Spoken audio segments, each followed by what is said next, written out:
Today we're going to talk about a young woman with psoriatic arthritis. She's a 31-year-old Caucasian woman who presents to her primary care provider complaining of intermittent body aches and difficulty in picking up her child and cleaning the house. So that immediately tells me that she's having a lot of functional consequences.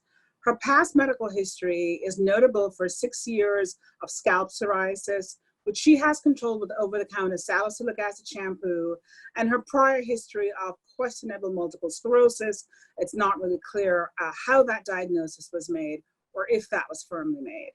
On her physical exam, she has tenderness over multiple joints, which includes both elbows, the metacarpophalangeal and proximal interphalangeal joints of both hands, as well as the distal interphalangeal joints of the right hand and the right knee. She has swollen joints of the right shoulder, the proximal and distal interphalangeal joints of the right hand, really showing that she's got some joints that have both swelling and tenderness and others that are just tender, and there's a bit of asymmetry in her presentation. Her neurological exam showed no sensory deficits, no hyperesthesia, consistent with the questionable multiple sclerosis exam diagnosis.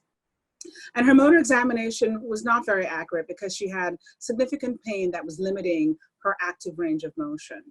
Chest and abdominal findings were unremarkable. So her initial workup confirmed that this was someone with psoriasis and probably psoriatic arthritis because she had multiple joints involved. And she was placed on methotrexate, escalating her dose with an ultimate increase to 25 milligrams per week. On her imaging studies, it was noted that she had erosive changes in the small joints of the hands, and those were in fact asymmetrical, paralleling her clinical presentation. She also had narrowing of the joint space in the interphalangeal joints of the hands. Laboratory values were remarkable for elevated inflammatory markers. So her erythrocyte sedimentation rate was elevated at 35. Normal in this lab is 0 to 20. Rheumatoid factor was negative. Her anti-nuclear antibody test was negative, and her C-reactive protein was 7 mg per deciliter, normal being less than 3 mg per deciliter in this lab. 3 months after this initial plan was initiated, she still complained of similar symptoms, so she really had not improved. Her sedimentation rate, however, was now 30, so just minimally improved.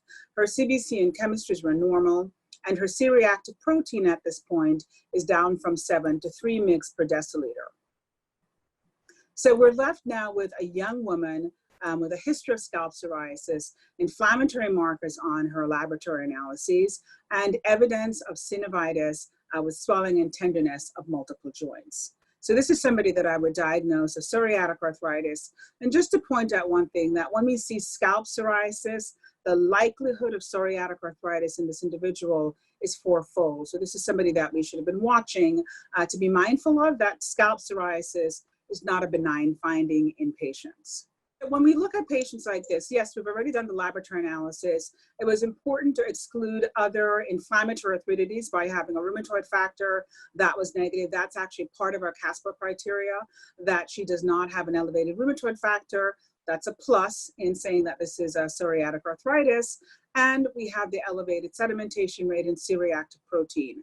The fact that we have erosions and joint space narrowing on x-rays already tells me that this person has significant burden of disease. The one thing that we have not looked at is her axial skeleton. And it's important to really examine that, because even though patients may not complain, I mean, she's stiff and she's in pain, she's barely moving, she can't lift, she can't clean. There are a lot of things that she has already altered just to get through her day, but she might have sacroiliac or lumbar, thoracic, or cervical spine involvement. So we need to image those because she may not be aware that she also has disease in those domains, and that may ultimately significantly impact her ability to function. So yes, the labs are important, but we also and always have to do imaging where we suspect we may find hidden disease, even if the patient's not complaining. So my therapeutic goals for this patient really are to have her feel well, be well, and function well. She has a child at home. She wants to be able to function in her home environment. And so it's important to engage her in that conversation of what are the things that you need to do. From my perspective, I want to see the swollen joints disappear.